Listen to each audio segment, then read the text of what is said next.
ఇటీవల కాలంలో కురిసిన అకాల వర్షాల వల్ల కౌలు రైతులు తీవ్రంగా నష్టపోయారు.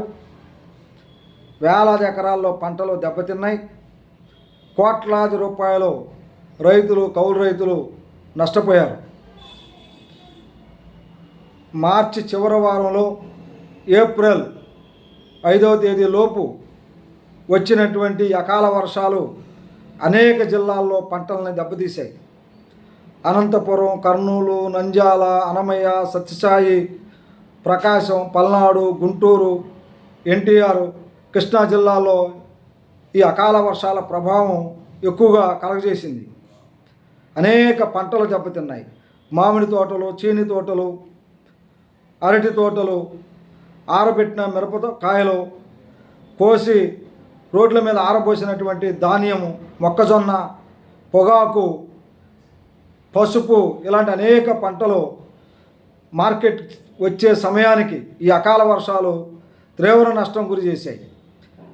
ముందస్తుగానే వేలాది రూపాయలు కౌలు చెల్లించారు. లక్షలాది రూపాయలు సాగు కోసం పెట్టుబడి పెట్టారు. కౌలు రైతులకైతే బ్యాంకులు రుణాలు ఇవ్వకపోవడం చేత 100కి 2 రూపాయలు సైతం వడ్డీకి తీసుకొచ్చి పెట్టుబడి పెట్టారు. కానీ అకాల వర్షాలు కౌలు రైతుల యొక్క ఆశలను నిరాశపరిచాయి, తీవ్రంగా దెబ్బతీశాయి. ఈ నేపథ్యంలో రాష్ట్ర ప్రభుత్వం తక్షణమే అన్ని పంటలను ఎన్యూమరేషన్ చేయించాలి. అంటే నష్టాలను అంచనా వేసేటప్పుడే పంటలు పండించినటువంటి వాస్తవ సాగుదారులు ఎవరైతే ఉన్నారో కౌలు రైతుల పేర్లు నమోదు చేయాలి. వారి పంటలను కూడా దాంట్లో పేర్కొనాలి. ఇప్పటికీ రంగుమారి తడిసినటువంటి ధాన్యం, మొక్కజొన్న, అదేవిధంగా పొగాకు పంటల్ని రాష్ట్ర ప్రభుత్వమే ప్రొక్యూర్మెంట్ చేయాలి. మద్దతు ధరల ప్రకారం కొనుగోలు చేయాలి. జరిగిన నష్టానికి మిరప రైతులకి ప్రభుత్వం వ్యత్యాసాన్ని చెల్లించి ఆదుకోవాలి.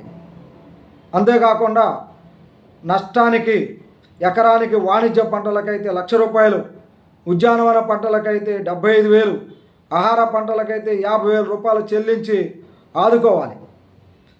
అంతేకాకుండా ఈ అకాల వర్షాల వల్ల జరిగిన ప్రాంతాల్లో రైతులు పండించినటువంటి పంటలు ఏవైతే ఉన్నాయో వాటి కోసం తీసుకొచ్చిన పంటల అప్పులు రద్దు చేయాలి.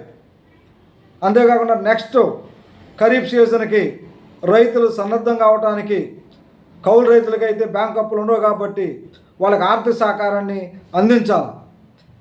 అంతేకాకుండా కౌలు రైతులకి రాష్ట్ర ప్రభుత్వం ఇన్పుట్ సబ్సిడీలతో పాటు పంటల బీమా పరిహారం కూడా అందించాలని చెప్పి ఆంధ్రప్రదేశ్ కౌలు రైతుల సంఘం రాష్ట్ర ప్రభుత్వాన్ని డిమాండ్ చేస్తూ ఉంది.